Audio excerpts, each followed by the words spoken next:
নমস্কার বন্ধুরা, আমি আবার আজকে একটা নতুন গল্প নিয়ে এসেছি। আবার এক গরিব ব্রাহ্মণের গল্প নিয়ে এসেছি। এও একটা রূপকথার গল্প। অনেক অনেক দিন থেকে চলে আসছে, পুরা কাল থেকে চলে আসছে।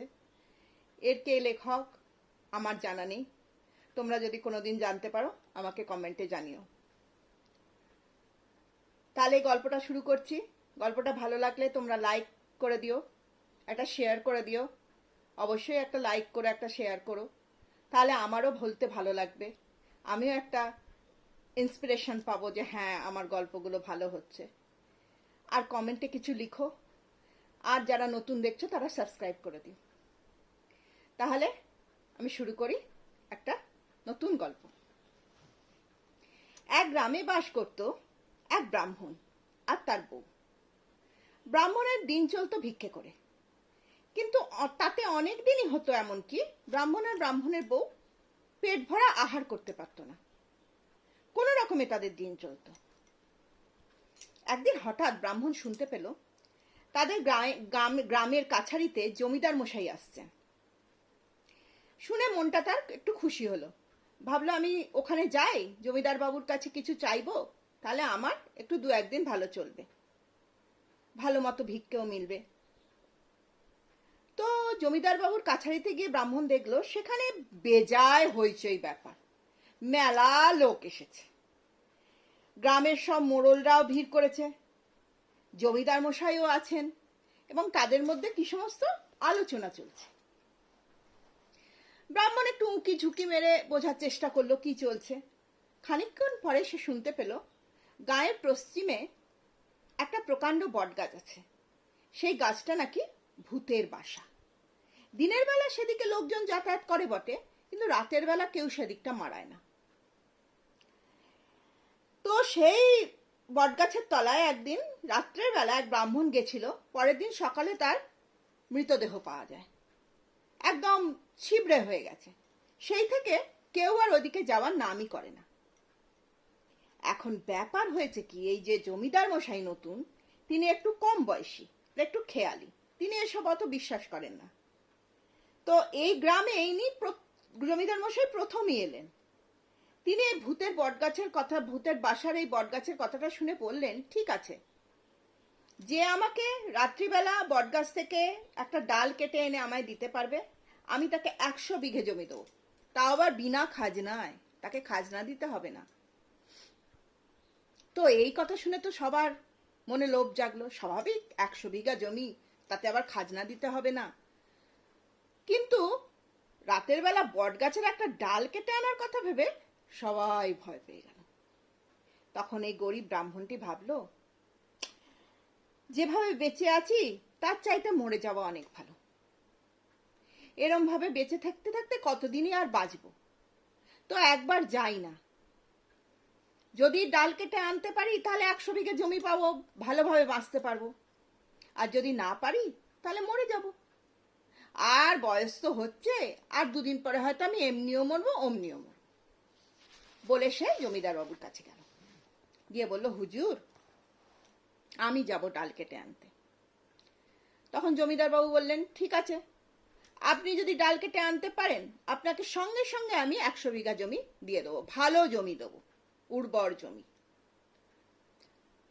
তখন ব্রাহ্মণ বলল, ঠিক আছে হুজুর, আমি আজকেই রাতে গিয়ে একটা ডাল কেটে আনবো। তখন সবাই বলল, এ বাবা, ব্রাহ্মণটার মাথাটা খারাপ হয়ে গেছে, অভাবে পড়ে ব্রাহ্মণের মাথাই খারাপ হয়ে গেছে। কেউ নিজের প্রাণ এভাবে দিতে যায়? নিজের প্রাণই থাকবে না তো 100 বিঘা জমি নিয়ে করবেটা কি? যাই হোক, ব্রাহ্মণ বাড়ি এসে ব্রাহ্মণীকে বলল। ব্রাহ্মণী তো শুনেই ভয়ে রাগে অস্থির।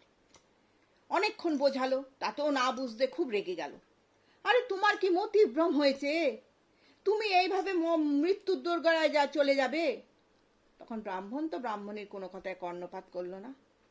রাত্রেবেলা খেয়ে দে একটা দা হাতে নিয়ে চললো বনের দিকে, বটগাছের দিকে যাত্রা করলো। বেশ প্রথমে সাহস ছিল ব্রাহ্মণের, সরি। তো যেতে যেতে কিছুটা যাওয়ার পর আস্তে আস্তে সাহস কমতে থাকলো। যখন বনের পশ্চিম পাড়ের দিকে পৌঁছে গিয়ে একটা বেলগাছের কাছে দাঁড়ালো, বেলগাছটা থেকে আর কিছুটা দূরে বটগাছ, তখন তার একদম ভয়ে পা হাত পা ওখানেই দাঁড়িয়ে গেল। তো ভগবানের নাম করতে লাগলো। সেই বেলগাছেতে থাকতো এক ব্রহ্মদৈত্য। ব্রহ্মদৈত্যর মনে খুব দয়া মায়া ছিল। সে ব্রাহ্মণের ওই অবস্থা দেখে, নটচরণ অবস্থা দেখে গাছ থেকে নেমে এসে ব্রাহ্মণকে বলল, কি হে ব্রাহ্মণ, কি হয়েছে তোমার? এত ভয় পেয়েছো কেন? কোনো দরকার থাকলে বলো, তোমাকে আমি সাহায্য করব। আমি ব্রহ্মদৈত্য, এই বেলগাছেই থাকি। হঠাৎ বিরাটাকার ব্রহ্মদৈত্যকে দেখে ব্রাহ্মণের তো ভয় পেয়ে গেল, কিন্তু ব্রহ্মদৈত্যের কথা শুনে ব্রাহ্মণের বেশ একটু ভরসা জোগালো।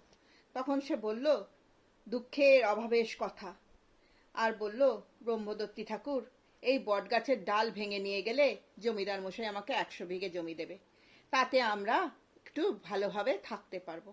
সেই জন্য আমি বটগাছের ডাল ভাঙতে এসেছি, যদি পারেন আমাকে একটু সাহায্য করবেন। ব্রহ্মদৈত্য বলল, আচ্ছা চলো, আমি তোমার সঙ্গে যাচ্ছি। এবার তো ব্রাহ্মণের আর ভয় নেই। টকবক তত্তর তত্তর করে চলে গিয়ে বট গাছের তলায় গিয়ে যেই একটা ডাল কাটতে গেছে, অমনি বট গাছকে ঝুপঝুপ ঝুপঝুপ করে ভূতরা পড়তে শুরু করলো। এই ওর ঘাড়ে পড়ে আর কি। তখন ব্রাহ্মণ বলল, এই রে, এবার আমি গেছি। তখন ব্রহ্মদৈত্য ভূতেদের বলল, ওহে ভূতের দল, আমি যা বলছি একটু মন দিয়ে শোনো। ব্রাহ্মণের অবস্থা খুব খারাপ, দুবেলা দুমুঠো ভালো করে খেতে পায় না। তা এই গাছের ডাল ভেঙে নিয়ে গেলে সে 100 বিঘে জমি পাবে, তাতে তার ভালো মন্দ হয়ে চলে যাবে। তোমরা ওকে বাধা দিও না, ওকে একটা গাছের ডাল কেটে নিয়ে যেতে দাও। তখন ভূতের দল বলল, হুজুর, আপনি হচ্ছেন ব্রহ্মদৈত্য, আপনার কথা কি আমরা ফেলতে পারি? আপনি যা বলছেন তাই হবে। তবে আর ব্রাহ্মণ ঠাকুরকে নিজে হাতে ডাল কাটতে হবে না, আমরাই ওপর থেকে কয়েকটা ডাল কেটে এনে দিচ্ছি। তা ভূতেরাই ওকে কতগুলো ডাল এনে দিল। সেই নিয়ে ব্রাহ্মণ খুশি মনে কাছারি বাড়িতে গিয়ে হাজির হলো। তো জমিদার তো দেখে অবাক, গ্রামের লোকেরা সবাই দেখে অবাক, এ কি ব্রাহ্মণ তো এতগুলো কাঠ নিয়ে চলে এসেছে।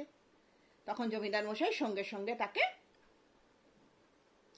100 বিঘে জমি দিয়ে দিল।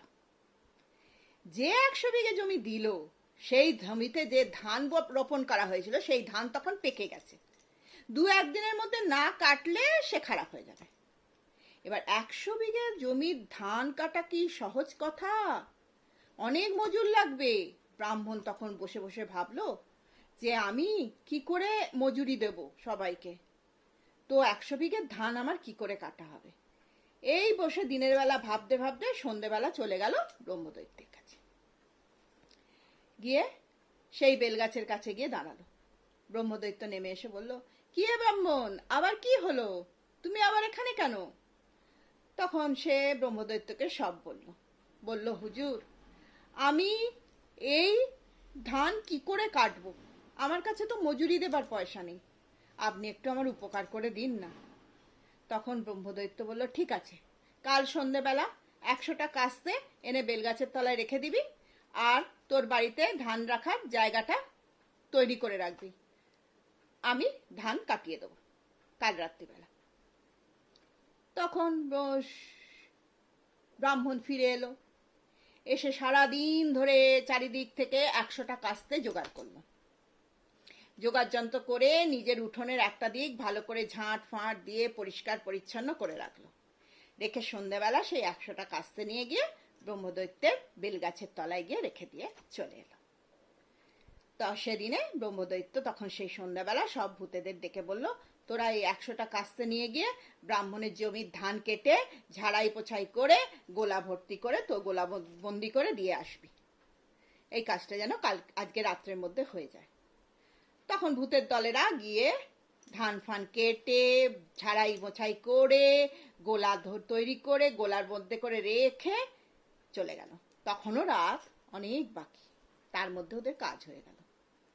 পরের দিন সকালে ব্রাহ্মণ ঘুম থেকে উঠে দেখে তার গোলা ভর্তি ধান। সে ব্রহ্মদৈত্যকে অনেক নমস্কার প্রণাম করে অনেক ধন্যবাদ জানিয়ে সে সেই ধানগুলো বিক্রি টিক্রি করে অনেক টাকা পেল। তারপর থেকে সে সেই জমিতে চাষ করে এই করে সে আস্তে আস্তে অনেক ধনী হয়ে গেল। তাহলে আমরা কি শিখলাম? কখন ভাগ্য বদলে যায় আমরা কেউ জানতে পারি না। জানতে পারি কি কিভাবে ভাগ্য বদলায়? আমরা তো ভবিষ্যৎ দেখতে পাই না, তাই আমাদের ধৈর্য ধরে বসে থাকতে হয়। কবে এরকম দিন আসবে হঠাৎ করে ভাগ্য বদলে যাবে। এরম তো সবারই হয়, আমি জানি না এরম ভাবে কত কি না হয় না হয়, আমারও হয়েছে। এবং আমার যা বন্ধুরা শুনছো গল্প, তাদেরও নিশ্চয়ই হয়েছে। খারাপ সময় গেছে, আবার ভালো সময় এসেছে। তো ধৈর্য ধরে থাকলেই বোধহয়, আমার মনে হয়, একদিন ভালো সময় আসে। সবার জীবনেই আসে। তো তোমাদের গল্পটা কেমন লাগলো কমেন্টে জানিও। আর ভালো লাগলে আমাকে ভালো বলো, খারাপ লাগলে খারাপ বলো। আর কিরম গল্প শুনতে চাও সেটাও জানিও। আর একটু লাইক শেয়ার করে দিও, প্লিজ প্লিজ প্লিজ। তো তাহলে আমি এবার আসি, আমার গল্প শেষ। টাটা।